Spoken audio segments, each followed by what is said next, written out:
এই যে টিআর দাবি কায় বরাদ্দ হয় এমপি অফিস আদালত কোনো আওয়াজ নাই তোতা ফার্ম করো বিল দিবাই টেকাবাই বাই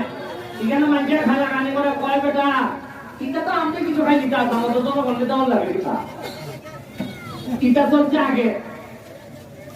চলছে কিতা জানে কি বরাদ্দ কিতা জনগণের লেগে না এটা তো আমার লাগি এখানে আমার বক্তব্য ধরাম তারাও তুই সেক্টরে খাইতে হই এটা আমি জানি এখন কই ওটার নাম কইলে তো বলবে বেটা খাইছে গুড় দুটা জিগাইলে হয় আছে আগেরটা বাদ দাও ওটা নয়া থাকো